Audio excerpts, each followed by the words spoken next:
Hello, friends. Today we have a fun story for you. This story will help you learn new words and practice your English listening and speaking. To improve your speaking, you can use the shadowing technique. Pause the video, repeat the sentences, and then continue watching. Let's listen to the story, practice together, and enjoy learning. My name's Maria. I want to tell you a story about my son, David. David is a good boy, but he did something very bad. I will start from the beginning. A few years ago, my husband, Carlos, passed away. It was a very sad time for me and for my daughter, Sophia. We love Carlos very much. He was a good father and a good husband. After he died, life became hard for us. We missed him every day. Carlos left us a house and some money. He wanted us to be safe and happy. But David, my son, did not want to share this with us. He wanted to keep the house and money for himself. I did not know this at first. I thought David was helping me. David said, "Mom, don't worry. I will take care of everything." I believed him because he was my son. He was 20 years old and a smart boy. But he started to change. At first, David helped me pay the bills. He sometimes gave me some money. I thought he was being nice. But then I noticed something strange. David did not want to talk about the money from his father. When I asked him, he became angry. "Why do you always ask about the money, Mom?" He shouted one day. "You should just be happy." I felt sad and confused. I thought he was acting strange. Days turned into weeks, and weeks turned into months. I started to feel that something was wrong. Sophia and I needed money for food and school. David had a job, but he did not give us enough money. I asked him again about the house and the money. "David, where is the money from your father?" I asked softly. He looked at me and said, "I don't know, Mom. Maybe it is lost." I felt my heart break a little more.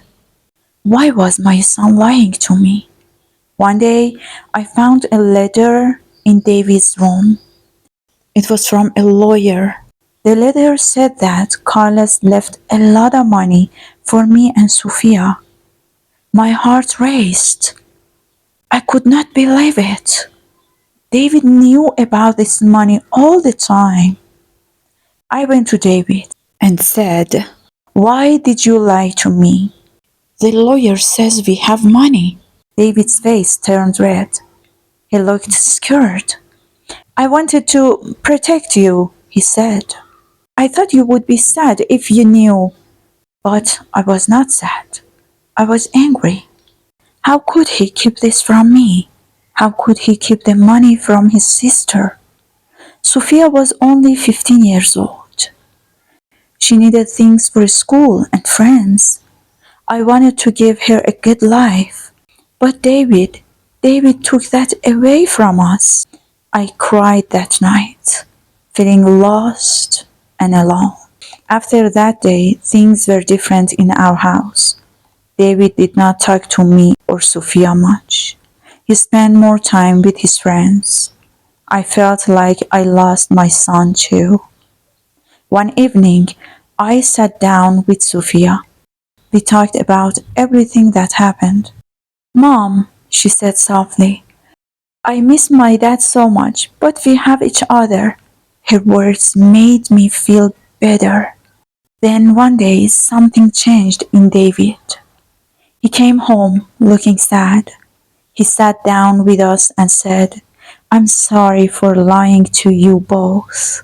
His voice was quiet. Why did you do it? I asked gently. I was scared, he said. I thought if I kept the money, we would not need to worry about anything else. But we are worried now, Sophia said. You took our happiness away. David looked down at the floor. I know, he whispered.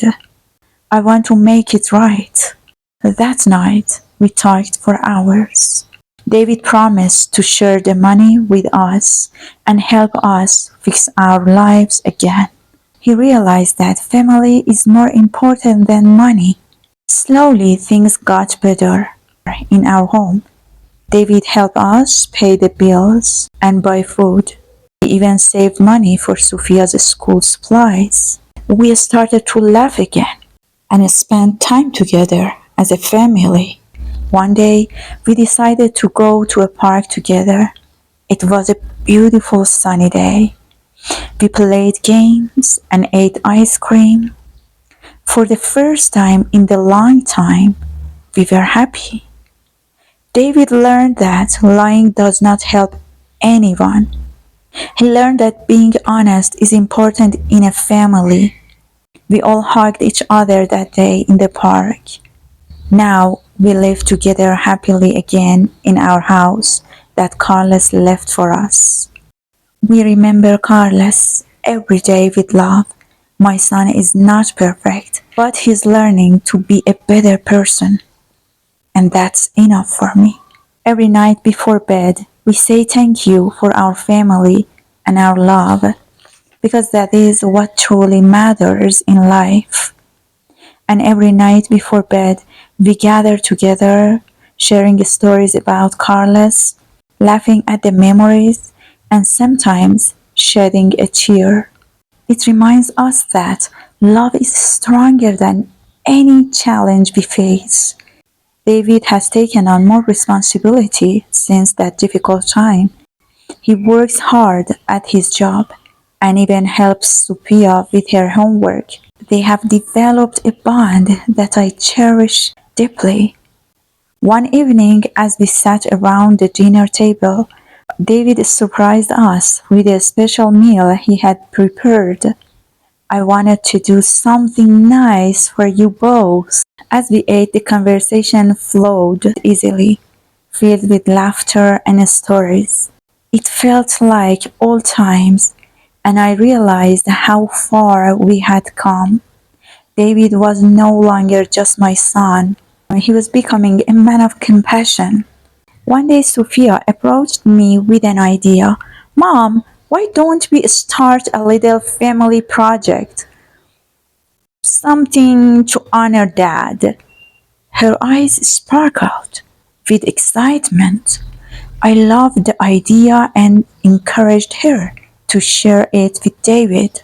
Together, we decided to create a small garden in our backyard. It would be a place where we could remember Carlos and spend time together as a family. We planted flowers, vegetables, and even a small tree. As we worked side by side, we talked about Carlos and the thing he loved. When the garden blossomed, it became a symbol of our healing. We would spend weekends there, tending to the plants and enjoying each other's company. It was a beautiful reminder that life continues, even after loss. David became more open with his feelings and started sharing his dreams for the future. He talked about going to college and pursuing a career that would allow him to help others. Sophia began to flourish with David's support. She excelled in a school and even joined a community group focused on helping those in need. It was heartwarming to see them both growing into caring individuals. One evening, as we sat together in the garden watching the sunset, I felt a wave of gratitude wash over me. I'm so proud of both of you, I said. my voice filled with emotion. We've been through so much together, but look at how strong we are now. David nodded.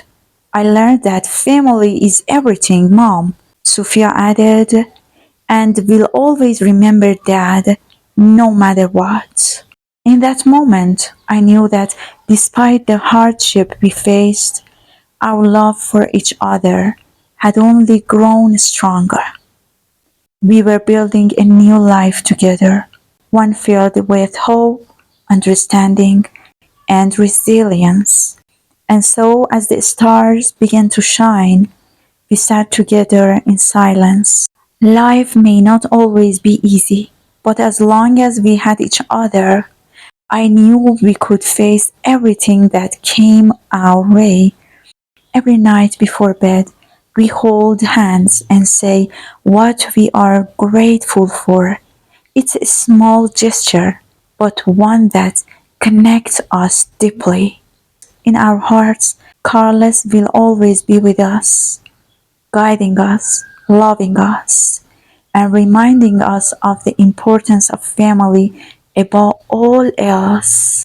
And as I lay down to sleep each night, I feel a sense of peace knowing that together we can overcome anything life throws at us. Thank you, my dear listeners, for listening to my story. I hope you enjoy this story. If you like this story, don't forget to like it and share this story with your friends who are learning English.